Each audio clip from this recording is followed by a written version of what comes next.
Hello बच्चों, let's read this question. The question say that match the column first with column second. बच्चों, column first और column second का correct match कराना है। इसके regarding 4 option given है, इन चारों में से करेक्ट को आइडेंटिफाई करना है। तो सबसे पहले समझेंगे की कॉन्सेप्ट।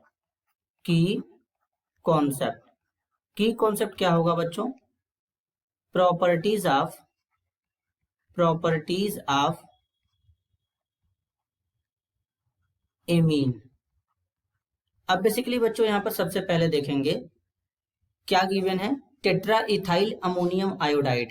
अब बेसिकली बच्चों अगर हम टेट्रा इथाइल अमोनियम आयोडाइड के स्ट्रक्चर की बात करें तो नाइट्रोजन के साथ में इथाइल ग्रुप कितने बार जुड़ा होगा? 4 बार, क्योंकि टेट्रा बोला गया है तो टेट्रा का मतलब होता है 4।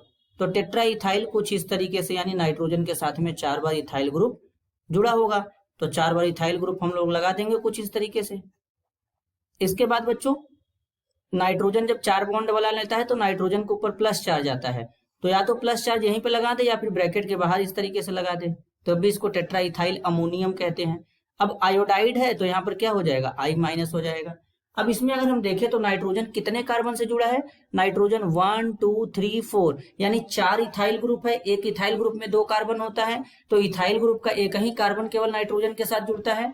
तो यहाँ देखेंगे तो नाइट्रोजन 4 कार्बन से जुड़ा है, तो इसे क्या बोलेंगे बच्चों? क्वार्टनरी साल्ट बोलेंगे।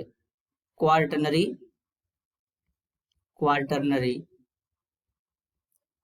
साल्ट बोलेंगे, तो ये क्वार्टनरी साल्ट हो जाएगा।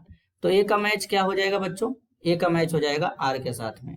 देन बच्चों बी में गिवन है यहाँ पे इस तरीके से कार्बन के साथ में NH2 ग्रुप गिवन है, और यहाँ पर ये 3 जो बॉन्ड लगा है, इस बॉन्ड का मतलब है कि नाइट्रोजन के साथ में 3 हमारे मिथाइल, यहाँ पे सॉरी बच्चों, कार्बन के साथ में 3 मिथाइल ग्रुप लगे हैं।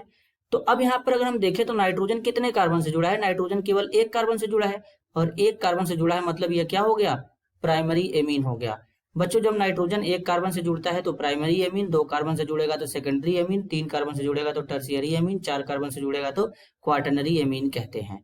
तो यहाँ पर ये प्राइमरी एमीन है, तो इसलिए बी का मैच कहाँ पे होगा बच्चों? बी का मैच हो जाएगा पी के साथ में। सी में यहाँ पर रिएक्शन गिवन है, इस रिएक्शन को कंप्लीट करेंगे। यहाँ पर कार्बोक्सिलिक एसिड है बच्चों इस तरीके से, हाइड्रोजोइक एसिड है N3H, और साथ में कंसंट्रेट यहाँ पे क्या है? सल्फ्यूरिक एसिड है। इस रिएक्शन को स्मिथ रिएक्शन कहते हैं बच्चों। इस रिएक्शन को स्मिथ रिएक्शन कहते हैं बच्चों। तो H2SO4 लेंगे, रिएक्शन होगा। होने के बाद रिएक्शन यहाँ पे क्या बनेगा बच्चों?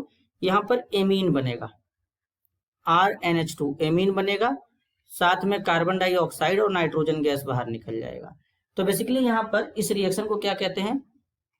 स्मिथ रिएक्शन कहते हैं बच्चों, इसे स्मिथ रिएक्शन कहते हैं। तो जब इसे स्मिथ रिएक्शन कहते हैं तो सी का मैच किसके साथ में हो जाएगा? एस के साथ में। अब बच्चों डी में यहाँ पर नाइट्रोजन के साथ में 3 R जोड़ा है, तो नाइट्रोजन के साथ में 3 R इस तरीके से जोड़ देंगे, और R का मतलब होता है बच्चों एल्काइल ग्रुप। R का मतलब क्या होता है? Alkyl group. अब R के जगह पे कोई भी हमारा methyl, ethyl, propyl group present हो सकता है। तो अब इसमें नाइट्रोजन 3 R के साथ जुड़ा है, मतलब 3 कार्बन के साथ जुड़ा है, तो इसका मतलब जब नाइट्रोजन 3 कार्बन के साथ जुड़ेगा तो उसे क्या बोलेंगे?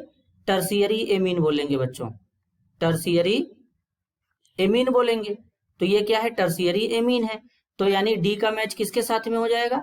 डी का मैच हमारा हो जाएगा बच्चों क्यू के साथ में। तो अगर एक ऑर्डर बनाए तो क्या बनेगा? यहाँ पे ए का R बनेगा, बी का P बनेगा, इसके बाद बच्चों सी का क्या बनेगा? S बनेगा, और उसके बाद डी का क्या बनेगा? Q बनेगा। तो इस तरीके का ऑर्डर कहाँ से हो रहा है? ऑप्शन 2 में। तो इस क्वेश्चन के लिए करेक्ट आंसर क्या होगा? Option 2। This is your answer. I hope you understood it well. All the best.